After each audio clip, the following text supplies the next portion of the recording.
And what I'm going to show you right now is, oddly enough, not futuristic. It is really what is happening right now. Now, the photograph on the right is kind of an interesting photograph. That's the original Martin Luther. And when he did his revolution, was a piece of technology was introduced.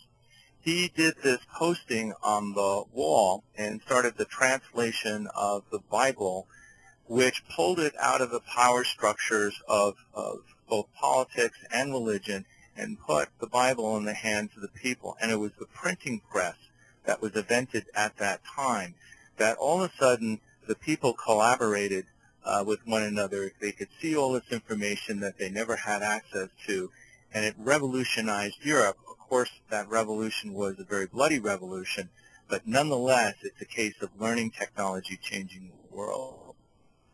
Now, we tried this before, and since the audio doesn't come out, if those of you who are not familiar with the movie Metropolis, it was a sci-fi movie done in 1926, and it depicted people, human beings. It was a film against the Industrial Revolution. It was pre-World War II, but it depicted human beings as being nothing more than machines. Now, as an industry analyst and speaker and watching the e-learning industry evolve, the whole idea of industrial training is different than education. Industrial training goes to make knowledge workers. So we train people in processes, we train them in compliance. It's all around the structure of what the company or the organization wants, like military-style training, but it is totally different than the wide-open Internet. But the game plan of whether something succeeds or not in e-learning is whether someone gets certified or they learn a process or they decrease errors. And so there's a natural tendency of rebellion. One of the major reasons I feel that teachers resist technology training in the classroom is they subjectively know how different classroom education is than typical training processes. We'll go into those methods later on. Okay, one of the things that I call industrial training, and for those of you who have relationships with Britannica, you'll have to forgive me, but I call it colonialism, so I use their logo here.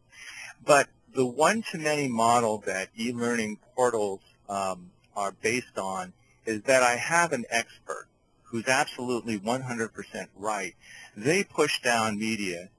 It could be multimedia, it could be digital, it could be black print on white paper, but it's still this industrial authoritarian model. And what you see at this is just like colonialism. This is training as an education as a one-way street. Now, usually I ask a great question when I have an audience in front of me, and I always get smiles off of this, but if I can ask you to write down the name of the junior high or high school teacher that really turned you on, that when you think about it, you just smile. And one of the traits that they have is that classroom was very collaborative, your values meant something, there was a lot of discussion and interaction. It was very different than this colonial-based model. When we put together learning management systems, and when I worked on the writing of the first paper, which was called The Architecture of Distance Learning for IDC, there were great debates in the back room that although this is a perfect business model, because of what a business model or a publishing model wants to do is own the rights as I push it down to each worker bee, and I make money off of that, and what every corporation wants to do is have measurable results of each person that learns. The LMS was perfect for corporate existence, but this authoritarian model would not be great in the classroom or for NGOs or for marketing. The price point of doing this also has some other problems. The other major problem that we saw on this is that corporations need knowledge bases that are far more vaster than the corporation itself. Just if I want to travel, I want to find out what the weather is happening on the other side of the world, what visas I need, and so on and so forth. And no corporation or government can build a LMS that's big enough to hold all of that data. So the LMS strategy, as it was designed, is training in a bubble. SCORM itself, and there have been blogs, very heated blogs on LinkedIn in some of the other communities about SCORM, but I come from the point of view that SCORM really does not handle collaboration well. It never was designed to do it. It's designed to keep things from changing. The collaboration world changes things. Global Learning Framework is about the need, ownership, collaboration, and the awesome responsibility of human knowledge. We're going to do two parts of this session. One session is really going to be theoretical, and then we're going to go right into methodologies. The principle, first principle is that we're tribal, and this is a very important thing. This is a cute little picture of meerkats. We're tribal, but we're tribal with technology. I remember working with IBM and doing some of the first lectures in front of corporations, trying to explain Lotus Notes, trying to explain the purpose of collaboration. And it was amazing what a difficult time they had with it. But what email and Lotus Notes did, in a tribal point of view, is that it blocked people from lying. That was one of the first things that it did. But to give you an idea how tribal we are, on things like Facebook, Farmtown, in a matter of months, goes up to 9 million people in this little collaborative type gaming world. And then in that, you have all sorts of little sub-games. So by nature, we collaborate. One of the big debates about traditional e-learning versus collaborative or blended type learning is that that one-to-one thing really doesn't make learning come alive.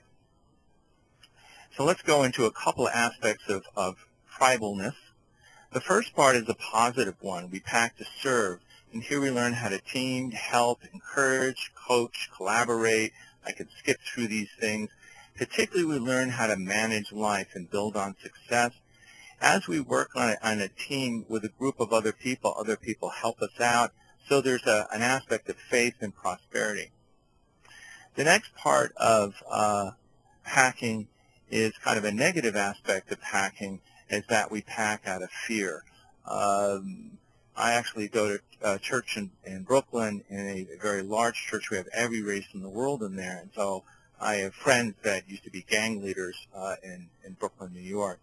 And all of that is really based on fear. We have slander, suppress, the world hates me. It's strife built on rage, addiction. It's built on failures and intimidation, and the resulting thing is poverty. The other way we can go is we can go it alone. We can go lone wolf. And this is one of my arguments against just regular e-learning. Regular e-learning is fine for compliance training. It's fine for process training. But when you really want to build a team or values, it doesn't work very well. It's all about me, rejection, no one cares, I don't need anything, depression. And we can kind of go through all of these type of things. And it creates a type of private poverty, and let's focus on the little boy with the gaming system in his name. Now, video games is a very controversial thing, and I would ask you to take some notes and think about this, because one of the debates you will get about technology in the classroom and can you master it is to understand the difference between commercial video gaming and simulation and education gaming. Commercial video gaming, and I know marketing people in this industry really well, is a very, very simple model. To win a video game, you kill, you cheat. Matter of fact, the whole community around commercial video gaming is cheating. Once you get the game, you go online, you meet other people, you find out the cheat codes. That's how they build community. A community of cheating, kind of interesting. You destroy, and you break social rules. I got wiped out in a National Baseball League game, the official National Baseball League of America, and the guy showed me with a cheat code, this kid did, that you can